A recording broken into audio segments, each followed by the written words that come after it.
Ол әңгімесін бастады. Маралдың мен тұратын пәтерге қарсы орналасқан жалдамалы 2 бөлмелі тетя Машаның пәтеріне көшіп келгендерін бірнеше ай өтіп, жасымыздың шамаластығымызға да қарамастан бұлай ашық сырласып отырғанымыз бірінші рет.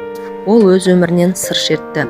5 жыл бірге оқығанда егіз қозыдай бірге жүріп күйіп-сүйіп қосылған бегі жігітпен 10 жыл бірге өмір сүріп, дүниеге 2 сәби әкелгенмен дәм-тұзымыз жараспай ажырасып кеттік. Бұрын ешкімді менсінбей махаббат деген адам өмірінде бір-ақ рет оянатын сезім деген ұстанымның жетегінде жүргенмен, жолым болмағаннан кейін бетім әбден қайтып қалды. Махаббат атты теңізге жұбымен шомылуға үлкен әзірлікпен келген мен өмірдің үлкен соққысын алдым. Өмірімде мен үшін бекжігіттен басқа жігіт те еркек атаулы болмайтындай еді. Сөйткен жұбайлық өмірмен сүргендей болса, өмірден еркексіз өтейін дегенмін. Сондықтан болар, еркек деген сөзді естісем болды. Бір жабайы хайуанның атын естіп көз алдыма қорқынышты бейнелер келетіндей. Тұрбағасым келіскен, өзіме пысық әйел болғам соң ба, әйтеуір үйленемін, маған күйеуге шық, балаларыңа әке орнына әке болам дегендерге де, я болмаса ойнап күлейік, өмір деген ертең ақ бір күндей болмай өте шығады, өкініп қаласың деп пәлсапа соғатындар да кездесті. Жұмысым банкте болғандықтан ба, жұмыста да алдымыздан өтетін адамдардың көбі еркектер еді. Қонақтық пен туған күн кештерінде немесе мейрамдағы отырыстарда біреулердің тұла бойымды бастан аяқ көзімнен тінтіп, я еркек көзімен сынай қарағанын сезсем, сол жерден сылтау айтып тезірек жылыстап кетіп қалуға тырысамын. Осылай балалар деп жұмыс деп жүргенімде күйеуіммен ажырасқаныма да зу етіп 4 жыл өте шығыпты. Жасым 35-ке толғанмен маған 26-28-ден артық бермейді. Уақыт бәріне емші деген шын екен. Күйеуімнен көрген қорлығым ұмытыла бастады. Түн баласы азапқа түсе бастадым.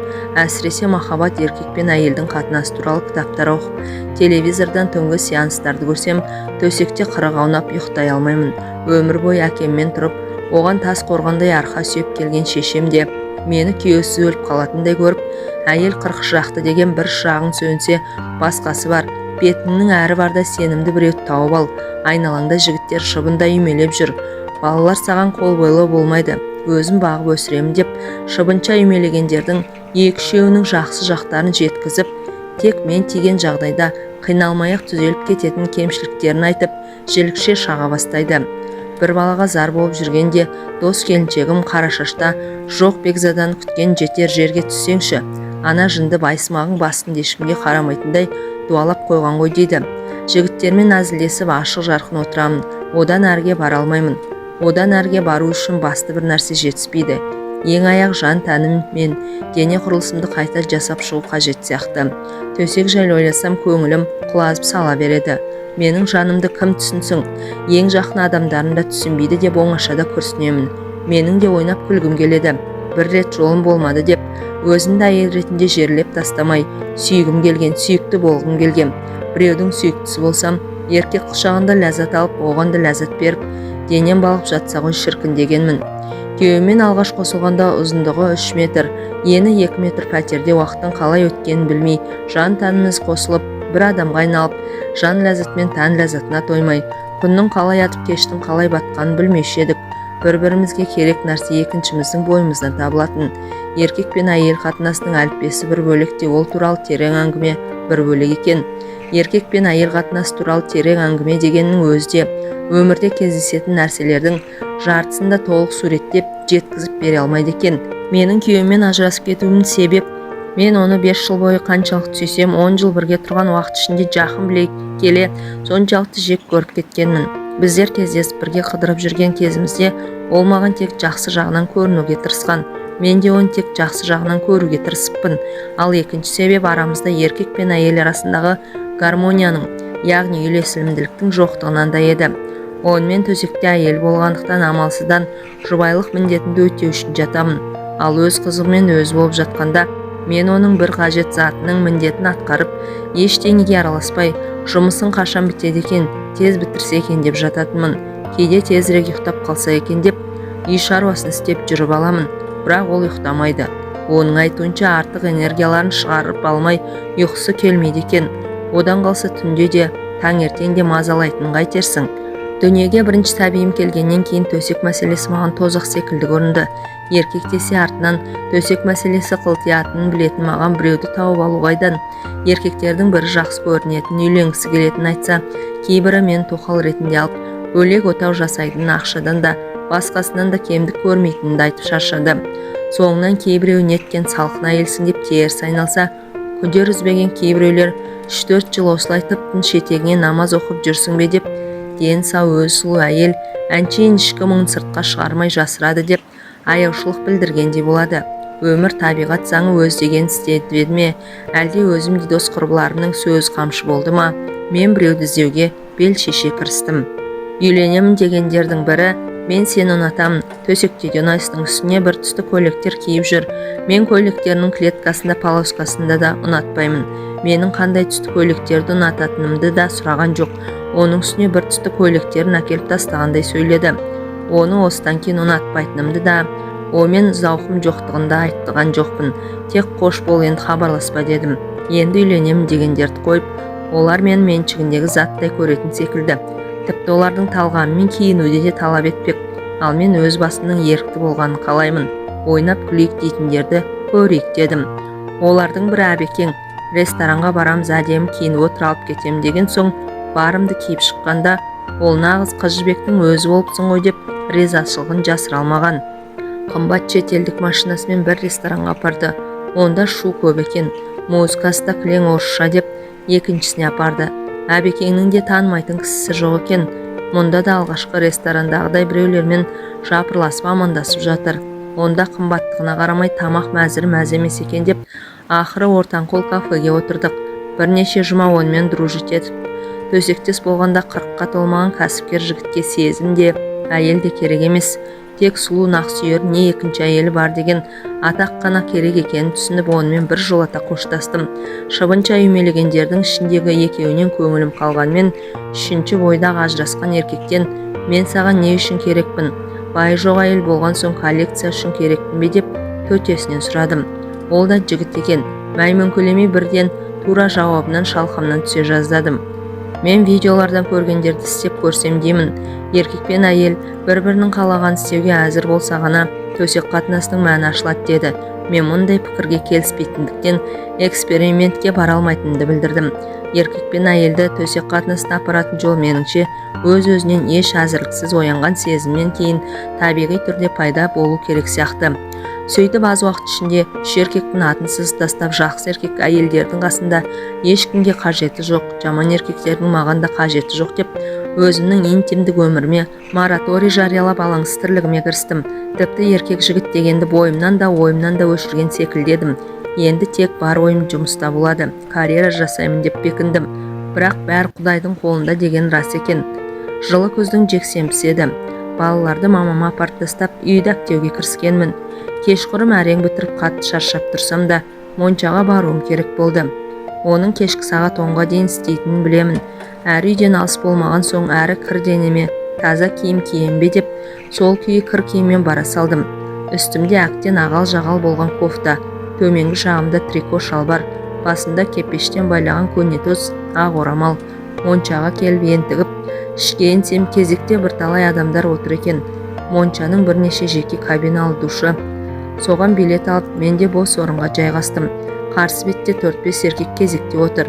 Үстімдегі лас киіммен ыңғайсызданып, төмен қарап отырсам да біреудің мені бақылап отырған көз қарасын сездім. Неге екенін қайдам, сірә лас киімнен ұялғаным болу керек. Ол не қылған адам деп басымды көтеріп қарауға да батылым жетпеді.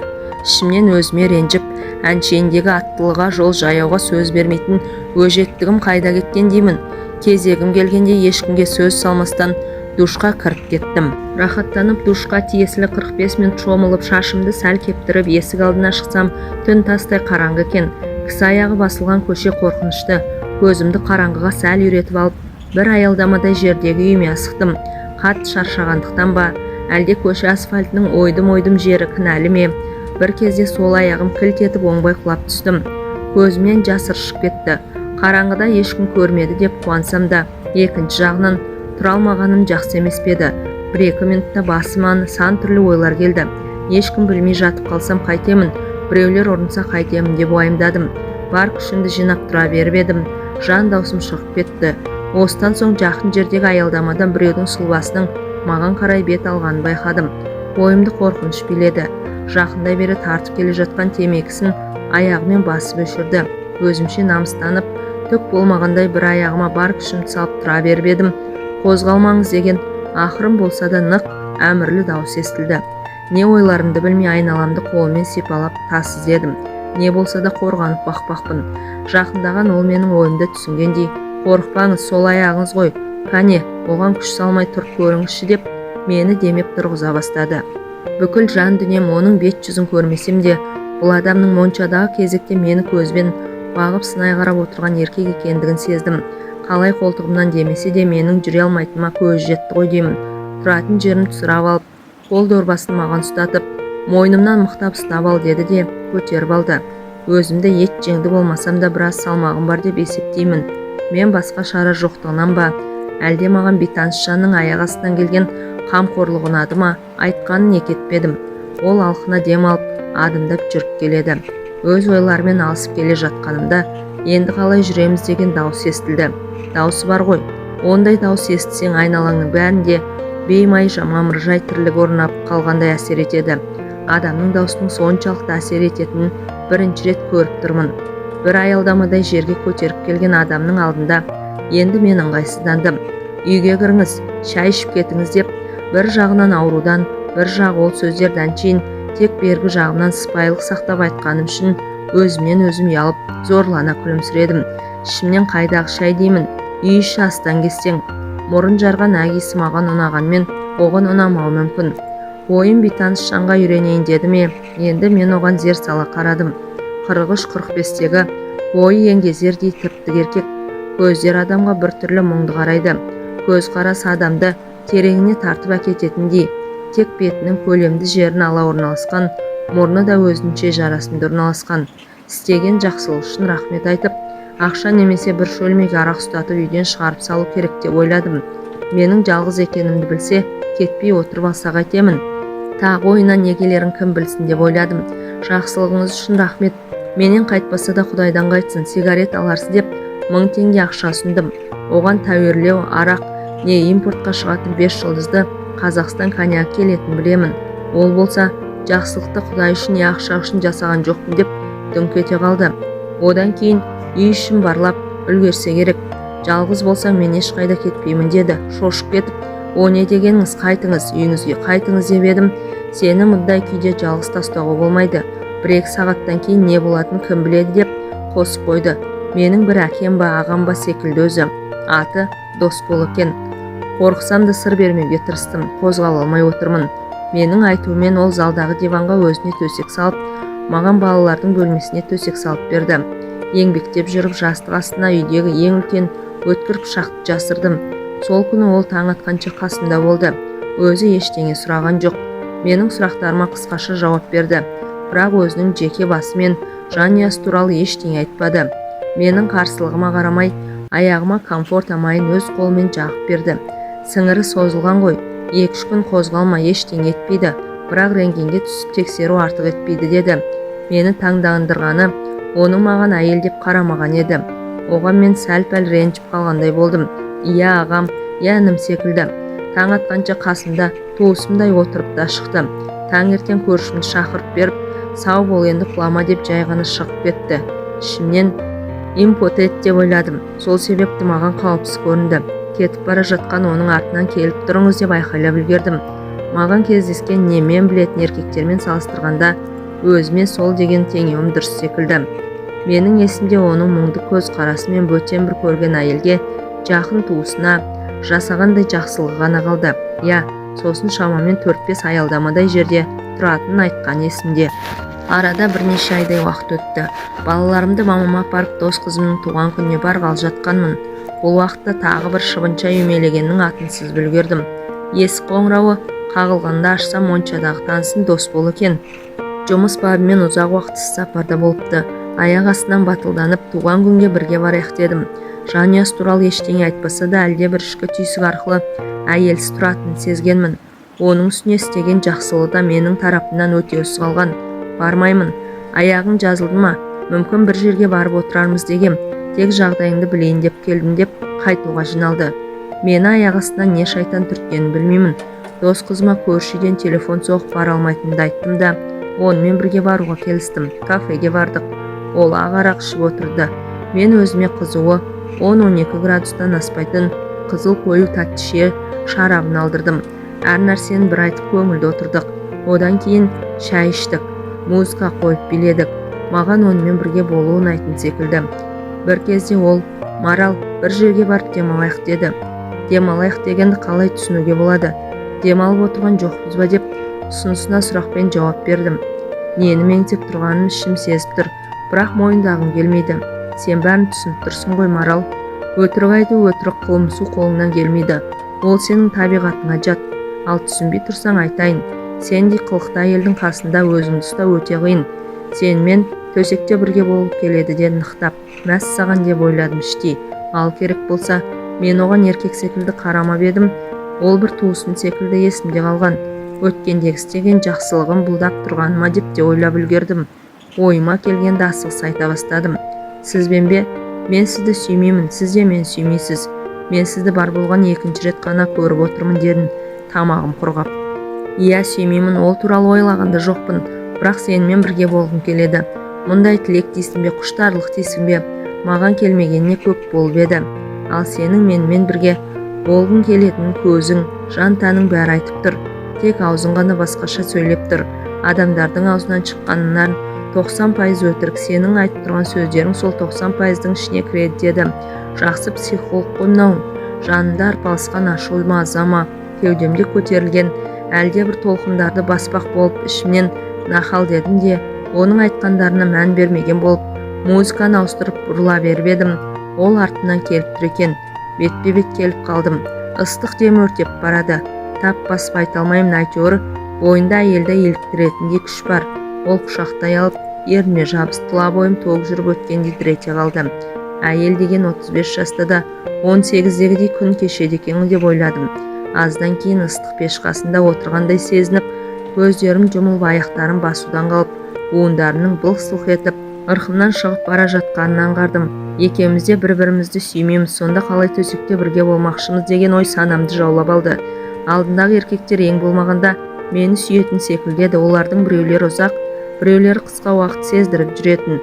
Ал мынау болса тас төбемнен түсіргендей сүймеймін, ол туралы ойлағанда жоқпын дейді. Ал керек болса, ол мені соғыссыз алған жауындай сол жеңістің церемониясын ұзаққа созғысы келгендей аялай аймалаған күй сүйе берді.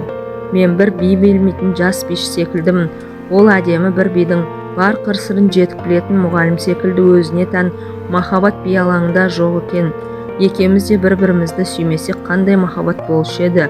Махаббат дейміз, әйтеуір еркек пен әйел арасындағы қатынастың би алаңында мені дөңгелетіп бара жатты. Бір қатты сусап келіп, мөлдір бұлақтан құныға су ішіп жатқандаймын. Бір мөлдір бұлақтың зәм-зәмін құныға жұтудаймын. Айналам дөңгелеген ғажап дүние, көгілдір жасыл сәулелерге толы, мені тереңіне тартып барады. Марал, жүр, кейін кеттік деген сөз естігенде шын дүниеге қайта оралдым. Ол ентігіп тұр, шаштар қобырап кеткен, мұңды көздері тұнжырамай қарамай жалт-жұлт етеді. Осыдан 5 әлде 10 минут, әлде жарты сағат бұрынғы дос бол емес, басқаша күйге түскен. Оның бойынан 25-тегі жігіттің екпіні де, өз күшіне сенімділігімен, өз ісіне деген мығымдылықта, мені көздерімен ішіп жеген еркектік құштарлықта, атмосфераны жайлап алған, жанасқан нәрсесін ертіп жіберердей қызулықта бар, және көздерінен бір іште арпалыстың отында шалып қалдым. Неге басқа жерде дедім, оның құшағынан ажырағым келмей. Мен шалбар киіп жүрген еркек емеспін бе? Сені төсекке шақырған мен, сондықтан я менің үйіме, я қонақ үйге барамыз. Жоқ, осы жерде маған сенен басқа еш нәрсенің де ешкімнің де керегі жоқ, дедім ұйқылы ояу жандай. Бір минутта жаңағыдай ләззатты шақтан ажырағым келіп тұрғаным жоқ. Менің ернім оның еріндерін өзі деп тапты. 35-ке келгенше еркекті өз бастамаммен сүйгенім осы шығар. Ал қолдарым ақылдың тыйым салғанына қарамай оның көйлегінің түймелерін ағыта бастады. Оның қай кезде астымызға көрпе төсегенін қайдам. Оның әрекеттерін үнсіз қоштаумен болдым. Денем жанып күйіп бір белгісіз әлемге тап болғандаймын. Япырау, мен де пәленбай жыл күйеуде болған әйел дейді-ау. Ал мынандай ғажап әлемге, тәтті кезеңге тап болуым бірінші рет. Шынымен мен оны жақсы көріп қалғаным мынау деймін. Адамды білмей тұрып жақсы көру мүмкін бе дейді екінші ойым. Мынау сорлы денемнің еркіне көнбей, неге былқ-сылқ ете қалғанын түсінбеймін. Аузыма біреу тәтті әкеліп дәмін жаңа тата бергенде қайта тартып алардай шыдамсызданамын. Бірер секундтардан кейін екеуміз бір адамға айналып кеттік. Бұндай да рахат болады екен-ау. Мен 10 шақты жыл әйел болып, бір еркекке бірнеше жыл әйел болып, 3 еркекпен бір реттен болғанда еркек пен әйел қатынасының мұндай тілмен айтып жеткізе алмайтын ғажайып тәтті жақтары болатынын неғып білмегем, көрмегем, сезбегем, оқымағам. 62 тамырым еліп селдеген сезім бүкіл жан тәннің еш қалтарыс қуысын қалдырмай қамтып алып, бұрқ-сарқ қайнауда. Өмірімде бірінші рет миым да бос болып, ешқандай проблеманы ойламай, тек қана әйел болдым. Ол екеуміз таң ғажайып әлемде жүргендейміз. Тек ғажайып әлем, еркек пен әйел ғана бар. Екеуміздің жан тәніміз бірігіп кеткен, сондай ажырасалар емес. Есінің кіресілі шығасылы көздерінде ашуға шамам жеткенде, оның жіпсіге маңдайына, кең кеудесіне спортпен айналысқанның, әлде айналысатынның куәсіндей, бұлтыңдаған бұлтшық еттеріне шырайланып күлімсіреген жүзімен жұмулы көздеріне көзім түседі. Осы ләззат сәттің ұзаққа созылуы оған ғана байланысты екендігін сезгендей, ойынан күші кетерде білінер-білінбес тоқтата қойып екеумізге енген ғажайып әлемнің келесі бір қызығын көрсетеді. Арасында ақ сазаным-ау бұлқынған, маралым-ау, сені бала туған әйел деп кім айтады? Қолын мүшең бұзылмапты деп құшырлана айтады. Мен де сандырақтап аузыма түскен нәрселерді айтқым келеді, бірақ айта алмаймын, ят секілді. Оған деген ризашылығымды, оны жақсы көріп кеткен сезімімді жасыра алмай, ол сөздер аузымнан еріксіз шығып кеткісі келеді, бірақ шығармауға тырысып жатырмын. Құдайыма өзің кешір, әйел атанып бұрын көрмеген ләззатты ешкімді жақсы көрмей, не еркектің өзіме деген сезімін сезінбей, еш дайындықсыз бірақ сәтте бастан кешіріп жатқаным өңімде емес түсімде секілді. Түс болса түсім-ақ болсын, тек аяқталмаса екен, ең болмағанда созыла түссе екен деймін. Досболдың қимылымен бірге бойыма бір күш құйылып жатыр. Ол күш менің өмірімді сүйе түсуіме, өмірде тек проблемалар мен қиындықтар, я даңғаза қызықшылықтар ғана емес, ешқандай ақша сатып бере алмайтын, ешқандай байлық бере алмайтын, тәтті ләззатты ғұмырға бергісіз, әрі сондай ақылға сыйғысыз ғажап сәттерде болатын дәлелдеп, көр ізде дәмін тат ие бол деп итермелегендей болады. Қанша қиындықты бастан кешсем де өмірді сүйуші едім. Енді өмірге одан сайын ғашықпын.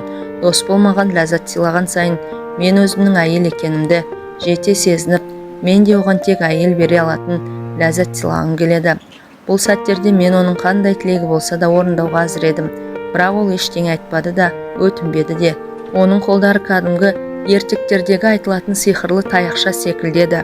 Денені соншалықты бір нәзіктікпен, жылылықпен әрі өзімсіне сипағаны да, өзінің қимылдарына икемдегенде, бәрі де шебер еркектің қолдары сезіледі.